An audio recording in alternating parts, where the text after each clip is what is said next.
The forge isn't what we thought it was.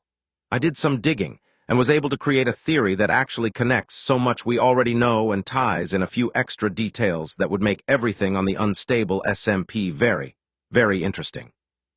But first, you need to know about the golden block theory. It's about the revival of dead players by using some sort of entity cramming glitch, hence the frame drops. Keep this in mind and we'll get back to it in a moment. So my theory is, what if the forge grants the power of creation? Now hear me out. Its energy comes from dead players. It was said by the player in the Farlands that Lacerk had special items from the forge. And what special item did we see him use? The orbital cannons. The cannons were built as a repeating chain that stretched a very long distance.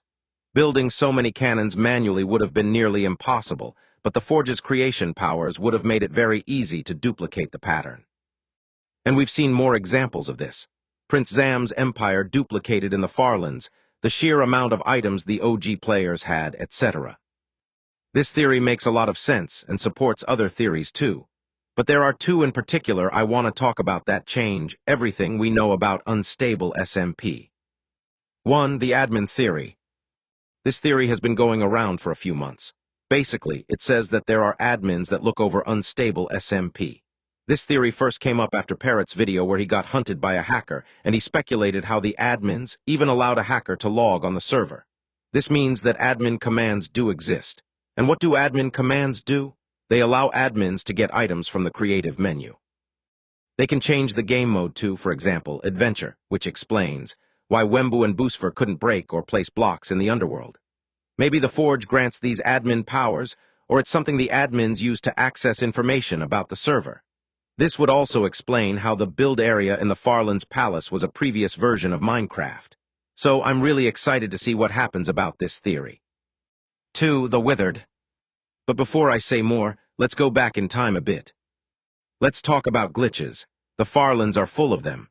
Glitches and exploits are literally what the Unstable SMP video started with, but there's something we haven't talked about yet.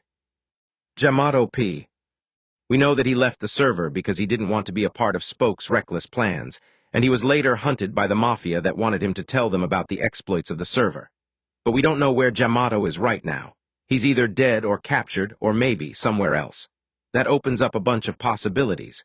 What if he knows about the forge? What if that's where all his knowledge about glitches and exploits came from? That explains a lot, including the mobs kept in the basement, which was very similar to how Jamato and Spoke had also kept some mobs in cages in one of the wonders. And even greater, what if Jamato was one of the sole keepers in the underworld?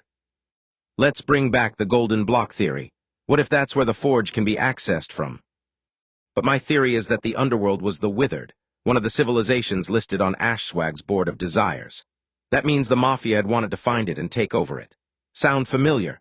Because what I'm saying is that Jamato went and hid in the Withered where he found or created the forge.